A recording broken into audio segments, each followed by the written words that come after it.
जय श्री राम। योगेश अनंत काले सभी सुनने वालों को प्यार भरा नमस्कार।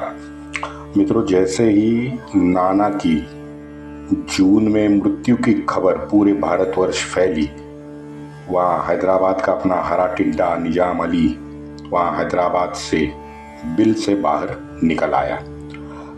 कलबुर्गा की तरफ से पुणे पहुंचने के उसके मंसूबे थे और उसको मंसूबे को अंजाम देने में जुट गया। वहाँ फिर वो उसका एक सरदार था, उसने पंचमहल यानी हमारा कृष्णा भीमा का जो दोआब एरिया है वो जीत लिया। अक्कलकोट पे हमला कर दिया। निजाम की संयुक्त फौज अब आगे बढ़ रही थी। दूसरी तरफ नीलकंठ राव को दादा ने बीच अभियान में छोड़ दिया, बताओ। हाँ, और इस बार का कारण था नाना का निधन। वैसे राघोबा दादा ने उत्तर में भी वही किया था। आपको पता है कि लाहौर जीता, मुल्तान जीता, अटक जीता, खैबर तक ये लोग चले गए। 2 दिन खैबर खिंड में रुके, सोचते रहे, विचार विमर्श करते रहे अफगानिस्तान में जाना है नहीं जाना है। 2 दिन के बाद तय हुआ कि हम यहाँ से पीछे लौटेंगे। तद्वत ये लोग पीछे आए। लेकिन जब ये लौट रहे थे तो लौटते वक्त जो सूबे आपने जीते थे वहाँ की व्यवस्था आपको मजबूत करनी जरूरी थी। बजाय इसके दादा सीधा दिल्ली लौटा। दिल्ली से पुणे आ गया, पुणे से नांदेड़ तक गया। नांदेड़ में उसको पता चला कि हमारे नाना का निधन हुआ है। फिर पुणे लौटा। वहाँ दूसरी तरफ वसालत और सलाबल, ये दोनों भाई के साथ ये हमारा हरा टिड्डा हरे पंख निकाल के फिर महाराष्ट्र की ओर देखने लगा। महाराष्ट्र का सबसे बड़ा भुईकोट किला यानी जमीन का किला नळदुर्ग, वो नळदुर्ग निजाम ने जीत लिया। मित्रों, ये नळदुर्ग जो है ये मराठवाड़ा में तुळजापुर जो है, तुळजा भवानी का प्रसिद्ध पूज्य मंदिर है, उस तुळजा भवानी मंदिर से मात्र 50-60 किलोमीटर दूर ये नळदुर्ग किला है। नळदुर्ग किले में क्या लड़ते वक्त निजाम अली के पास वही अपनी बूसी की फ्रेंच तोपें थी और चलाने वाले भाड़ोत्री पठान थे हमारे इब्राहिम खान गारदी जैसे। अब इन दोनों को लेके निजाम अली बाद में सोलापुर की ओर बढ़ा। जुलाई 1761 में वहाँ सातारा में माधवराव को पेशवाई के वस्त्र बहाल कर दिए गए। उस वक्त ये हमारा हैदर बीदर तक आके पहुंच गया था। बीदर में हमारे महान पराक्रमी धनाजीराव जाधव, उनका राष्ट्रद्रोही पोता यानी राष्ट्रद्रोही चंद्रसेन जाधव का पुत्र रामचंद्र जाधव अपने 10,000 मावड़ों के साथ निजाम के साथ जुड़ा। जब रामचंद्र जाधव बीदर में निजाम के साथ जुड़ा तब जाके पुणे खबर पहुंची कि भाई निजाम हमला करने आ रहा है। यहाँ पुणे में फिर भागदौड़ हमारे अधिकारियों ने शुरू की। सारे सरदारों को बुलावा भेजा गया कि भाई आप सेना और पैसा ये दोनों साथ में लाओ। अब इस तैयारी करने में 1 माह तो निकल ही गया, सीधी बात है। 20 अगस्त को 1761 आते आते बहुत सारे सरदार पुणे में जमा हो गए। 50,000 से ज्यादा मावड़ों की संख्या उस वक्त पुणे में थी। आपको वो त्र्यंबक पटवर्धन का वाक्य याद है ना, जो मैंने पिछले एपिसोड में कहा था, पुनश्च हरि ओम। ये 50,000 की जो संख्या है ना, ये उसी का यथार्थ दर्शक बना हुआ था उस दिन 20 अगस्त आते आते। लेकिन मित्रों, विशेष बात ये है कि इंदौर से हमारे मल्हारबा और नागपुर से जानोजी राव, ये बड़ा प्रमुख सरदार अभी भी पुणे पहुंचे नहीं थे। और तब पुणे में अगस्त आते आते दादा के मस्तिष्क में ये जो ईर्ष्या का राक्षस था ना, वो पूरी तरह से घुस चुका था। 29 अक्टूबर 1761 का दादा का एक पत्र है जो उसने अपनी भाभी गोपिकाबाई को लिखा है। भाषा देखो, बदलती हुई दादा की भाषा देखो। हम नाना साहेब और भाऊ साहेब के शागिर्द हैं, सोच समझ के ही सब काम करते हैं, हड़बड़ी में कोई काम नहीं होगा। वैसे तो ये जोक है। हाँ, आगे लिखता है, माधवराव को मर्यादा का पालन सिखाना पड़ेगा। राघोबा दादा का अहंकार देखो, बदलती भाषा देखो, रगेल भाषा, दादागिरी की, मारदवता वगैरह बिल्कुल नहीं है भाषा में। और मुझे तो यकीन है कि वो बोलता भी वैसे ही होगा। आगे दादा लिखता है, शायद 15-20 दिनों में निजाम से 2 हाथ करने पड़े। ये सारा जिम्मा माधव राव का है। अब देखो, आप इतने 4 वाक्य में राघोबा दादा 2 बार माधवराव का नाम लेता है। मुझे तो ये लगता है कि ये तो मानवीय स्वभाव है। आज भी हम कहते हैं कि भाई, पुराने ज़माने में कहते हैं 2010 तक कि नहीं, ये जेनेक्स जनरेशन है। अब तो भाई जेनेक्स भी बहुत पुराना हो गया। अब तो कहते हैं जेनेक्स का और जेन जी का प्रॉब्लम है। देखो, अब जेन जी नया आ गया, अब और 5 साल जाने दो, कोई दूसरा एक वर्ड, पता नहीं कौन सा वर्ड, लेकिन कुछ ना कुछ तो वर्ड ये निकालेंगे कि भाई नहीं, अभी जेन जी का ज़माना है, जेन ए का ज़माना है, जेन एक्स तो बहुत पुराना हो गया, वगैरह वगैरह वगैरह। मुझे लगता है ये माधवराव राघोबा दादा का प्रॉब्लम है, ये वही है। मल्हार बा को भी आपने देखा होगा, यही सेम प्रॉब्लम आया था। नए पीढ़ी का सेम प्रॉब्लम मल्हार बा को आया था। वैसे ही अब थोड़े दिन जैसे गुजरे, राघोबा दादा को आ गया, क्योंकि राघोबा दादा में कपट था मन में। दादा दरअसल पूरे के पूरे मराठी शाही का पीछे बैठकर अधिकार चाहता था।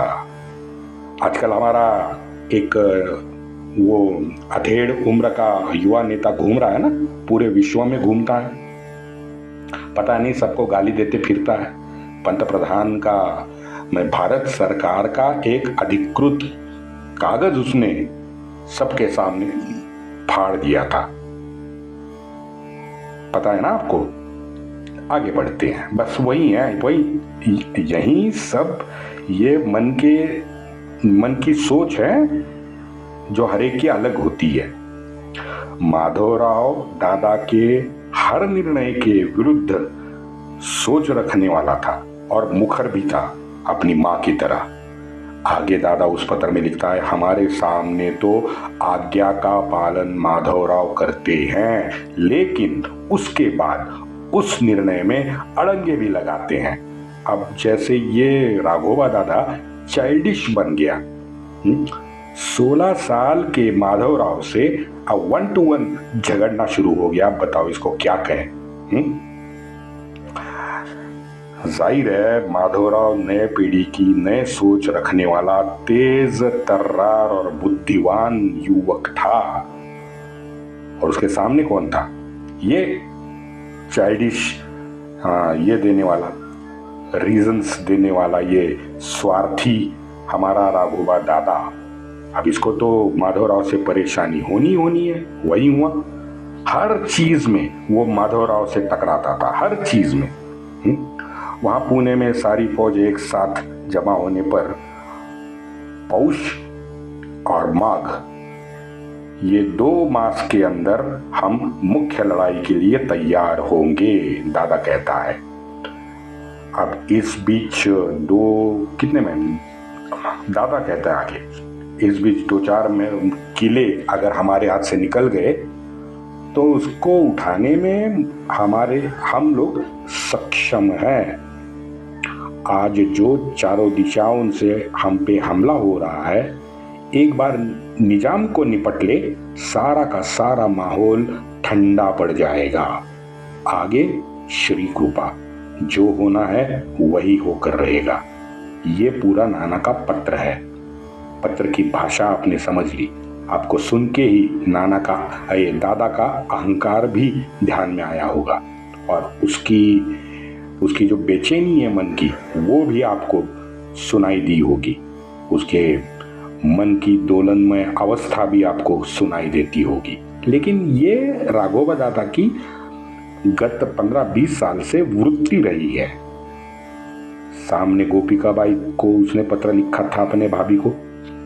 गोपिका बाई तो भाई राजकारण धुरीन, स्पष्ट वक्ती, निडर महिला थी। तुरंत उसने दादा को उत्तर लिखा है। उसने लिखा, इस बार प्रसंग बहुत गंभीर है। इस समय 2 कदम पीछे लेने में, निजाम से संधि करने में फायदा होगा और यही उचित भी होगा। दादा ने तो इसे तुरंत अस्वीकार कर लिया। दादा ने उल्टा पत्र लिखा, ये कदापि स्वीकार्य नहीं है। अगर गर्दन झुका के संधि की बात हमने की तो शत्रु पक्ष हमारे कंधे पे बैठ जाएगा। अच्छा, ये हो गए 2 वाक्य। दादा का तीसरा वाक्य देखो। फिर माधवराव बीच में आए, इस नए पीढ़ी के लिए हम सब कुछ कर रहे हैं। जन्म भर घोड़े पे बैठ के सिपाहीगिरी हम करते आए हैं। मेहनत में कोई कमी नहीं रखी। हमें भी ईश्वर ने बुद्धि दी है। मित्रों, ये अंतिम वाक्य पे ध्यान दो। हमें भी ईश्वर ने बुद्धि दी है। अरे राघोबा दादा, भाई बुद्धि तो हर मनुष्य को दी है, लेकिन प्रश्न ये है कि उसका उपयोग वो मनुष्य किस दिशा में करता है। लेकिन दादा के अहंकार को देखो, बदलती भाषा को देखो। हाँ, अब तो उसने ठान लिया था कि भाई मैं तो पेशवा बनूंगा ही बनूंगा। माधवराव को निकाल के, ये भी मराठी शाही में पहली बार हो रहा था 1674 के बाद। और यही वो अहंकार है, यही अहंकार का वो बीज है जो आगे चल के हिंदवी स्वराज्य को, जिस पेड़ ने विषैली फल सब हिंदवी स्वराज्य को छकाए हैं। ये वही अहंकार का वो पेड़ है। अब ये बात निजाम तक पहुंच गई। मराठे पुणे में जमा हो रहे हैं, तो छोटी मोटी झड़पें निजाम ने शुरू कर दी। वहां संभाजी नगर में तो निजाम की एक फौज घुस गई, टुकड़ी घुस गई। मराठों ने उस निजाम के टुकड़ी को फिर एक बार वहां ठोका है 1761 में। फिर वहां से भाग के निजाम कायगांव आया। कायगांव तो बहुत प्रसिद्ध तीर्थ स्थल आज भी है। नवंबर 1761 में छत्रपति संभाजी नगर में मात खाया ये हरी टिड्डा अब पूरी तरह से बौखला गया था। कायगांव में उसने मंदिर तोड़े, मूर्तियों को भग्न किया। जहां उसे चांस मिला उस इलाके में, परिसर में जाके उसने आग भी लगाई। गांव के बचे कुचे जो ब्राह्मण थे उनको चौराहे पे नंगा करके कोड़े लगवा दिए। बताओ, क्योंकि ये लड़ाई निजाम की पेशवा के साथ थी, हम समझ सकते हैं। लेकिन कायगांव के सर्व सामान्यों ने इनका क्या बिगाड़ा था भाई? हाँ? कायगांव तो एक छोटा गांव था, तीर्थ स्थल था। लोग आते थे, दर्शन करते थे, स्नान संध्या करते थे, निकल जाते थे। उस गांव में हिंदुओं को परेशान निजाम अली क्यों करने गया, ये प्रश्न है। गांव के मंदिरों को और मूर्तियों का क्या हुआ? उसने क्या किया, क्यों तोड़ा? वो तो भाई पाषाण की है, उनसे कोई फायदा भी नहीं था निजाम अली को। आप सिरे से देखो, एक सिरे से देखो कि भाई मंदिर तोड़े, मूर्तियां तोड़ी, हिंदुओं के खेत जलाए, उनके घर जलाए, पाषाण की मूर्तियों को भंग किया, ब्राह्मणों को चौराहे पे नंगा करके कोड़े लगवाए। मित्रों, मर्म जानना, इसके पीछे का मर्म जानना जरूरी है। हरे टिड्डे को क्षेत्र, रियासत, राष्ट्र, राजस्व कोई लेना देना नहीं है भाई, कोई लेना देना नहीं है। हिंदू द्वेष में पगला गया ये धर्मांध जानवर मात्र है, बाकी कुछ नहीं है। मुझे तो मित्रों ये लगता है कि ये इस्लाम में उनकी जो आसमानी किताब है, हदीसें हैं, हदीसों के तफसीरें हैं, वो लिखने वाले जो 9वीं और 8वीं शताब्दी के उनके पूर्वज है ना, वो भी तो बुत परस्त हिंदू ही थे। हिंदू थे तो बुद्धिमान थे। उनको शायद पता था कि उस पाषाण की मूर्ति में प्राण प्रतिष्ठा के बाद आने वाली जो वैश्विक शक्ति है, उस शक्ति को, उस ज्ञान प्रकाश को सामान्य से वंचित रखने के लिए मूर्ति और मंदिर तोड़ना बहुत जरूरी है। ये जिन्होंने किताब लिखी ना, उनको शायद ये पता, तभी पता, लिखते टाइम ही पता चल गया था, इसलिए उन्होंने फरमान सुना दिया। लेकिन वो लोग ये भूल गए, वो मुल्ले, शक्ति की जो आभा है ना, वो ऑलरेडी मंदिर से फैल चुकी थी। वो अब रुकने से रही। हाँ, झक मारो।